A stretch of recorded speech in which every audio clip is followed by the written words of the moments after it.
Hey Hey guys, guys! I'm Casey. And I'm Shereen, and you're here watching The LOVIN Show. Stay tuned to see who we're going to speak to next. 4, 3, 2.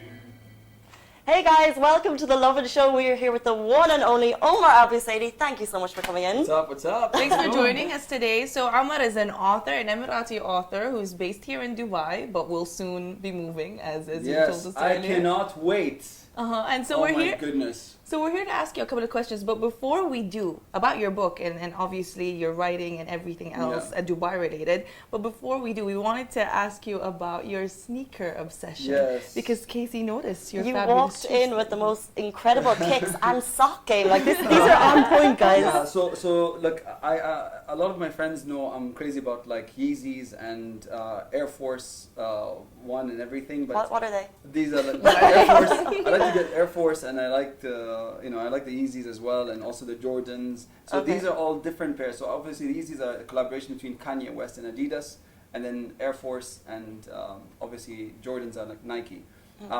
It's a big culture here now. There's a whole urban culture, streetwear culture, where people just want to enjoy this kind of like shoes, and it kind of reminds them also of the icons in the rap scene and hip hop scene, Okay. or sometimes even athletes as well, like basketball in particular. And I love NBA too, and so this is why I just got involved in this whole trade now, because I'm also not only enjoying these pairs, but I'm also making money out of it. So I purchase a lot of these limited edition sneakers and then sell them at profit.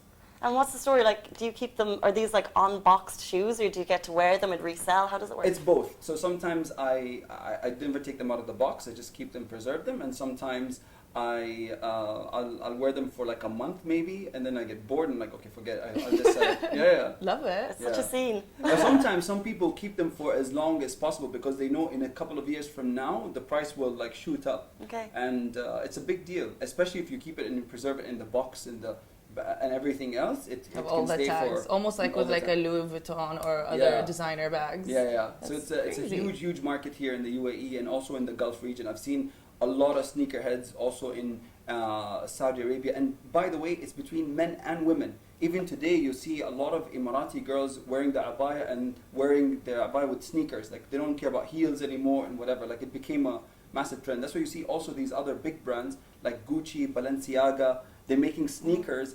Sneakers became, And I think the other thing that motivated everybody to move into this field is the fitness culture. Everybody works out. Everybody works out now. Everybody's eating healthier. And because we're always stuck in our desks, people are starting to move around more flexible with sneakers as well. That's true. And we saw the rise of soul, obviously, over the last few years. Oh, That's yeah. gone from like a hidden kind of underground thing to one of the biggest kind of streetwear festivals. Absolutely. So we had to ask you about that, but bringing it back to who you are, can you tell our audience a little bit about yourself?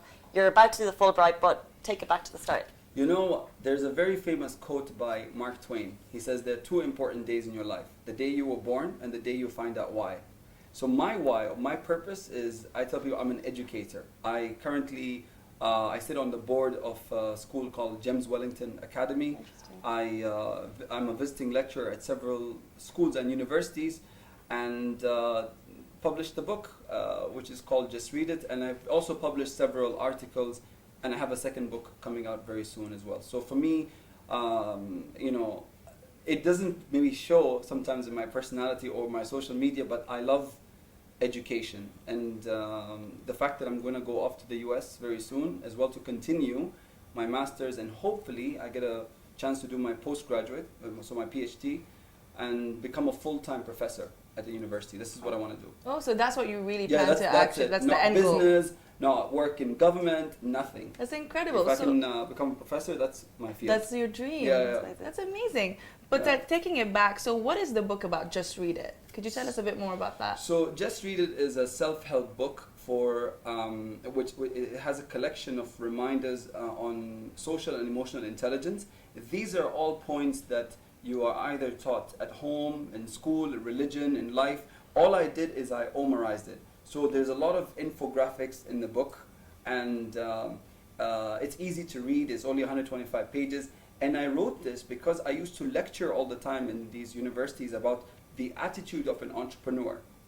Because a lot of people who have ideas, but they don't do anything, and there's some people who have ideas and they do stuff.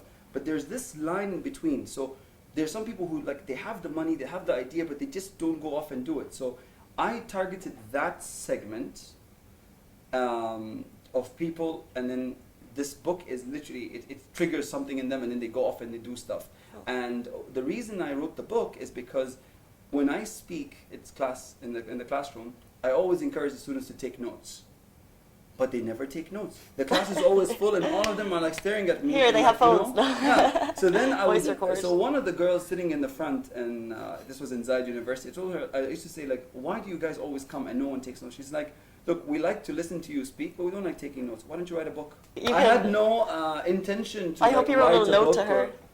Yeah, I mean, you know. Sign the first signed book. Here you go. You asked me to, and here you go. But it was never my intention. And also, it wasn't my intention to even publish it. So when I finished writing it, I just left it in, because I got a new job, and I just left it in my laptop. And I worked at the Department of Culture and Tourism in Abu Dhabi. Okay. So I had a colleague, her name was Nof. And Nof is a member of a book club, and she reads a lot of books. So we were talking about books all the time and exchanging titles. Then one time, she just asked me, she's like, I told her, I was like, oh, by the way, I wrote a book. She's like, show it to me.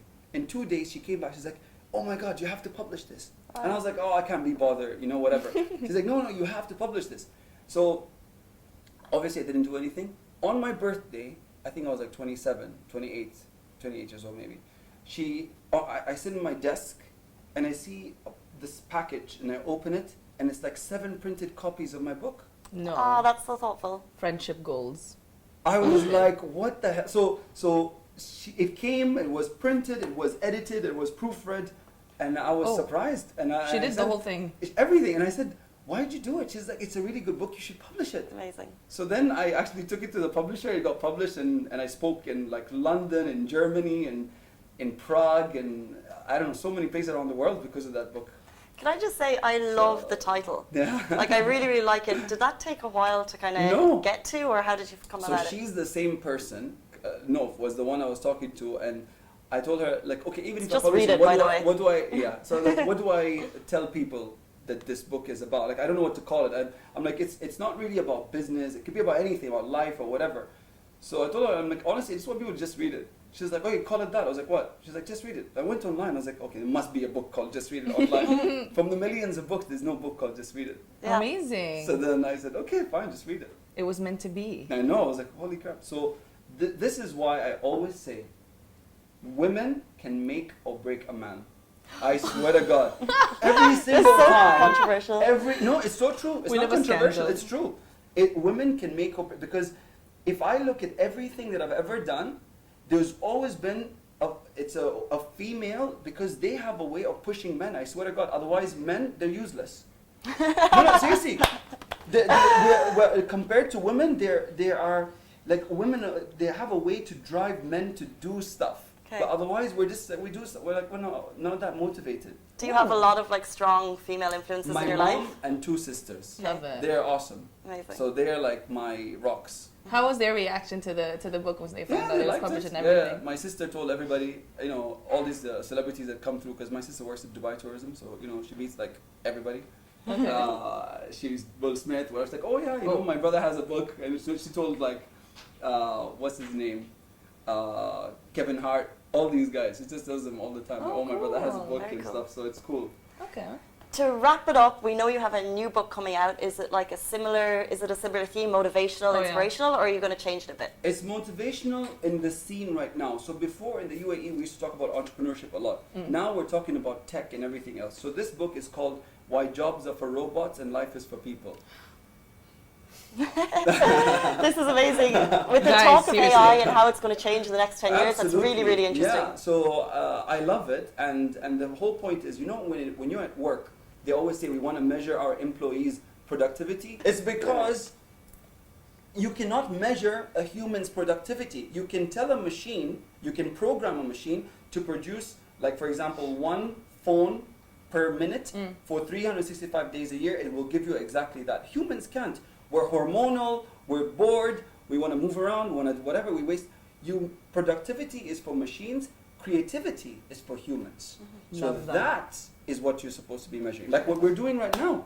Love Thank you that, very much. seriously. It's going to be on shelves when? Is it Yeah. written? Yeah. Okay, so it's on shelves right now. Well, no, it's not. It's being edited, but it'll be in the shelves very soon. In process. Like Okay. in process, but it's completely written. It's done. I got a lot of support even from the government. I interviewed 5 UAE ministers. I traveled to Silicon Valley for interviews as well. This book is way better than my first one.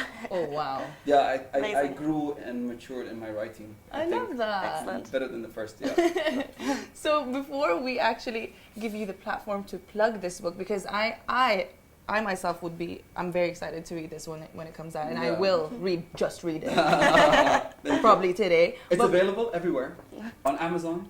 Oh yeah, by the way, Low-key plug. it's an Lou. ebook, it's a physical book, and it's an audio book. So different all versions, 3 guys. versions, so no one can say, "Oh, I don't have time to read a book." You can listen to it while you're working. No out. excuses. Oh, Or when you're Audiobooks going are to so work key. and stuck in traffic in the UAE or everywhere else. I love it. So I want to introduce the next segment to Sure. you. It's called Tell Us What You Really Think. So what we'll basically do is give you one Oh, word. God, you don't want to ask me that question because I can say stuff you're gonna regret, and your audience is gonna be like, "What were you thinking?" Okay. Yeah, I'll be like, "I told you so," and then I'll be like, "Well, that's what she said."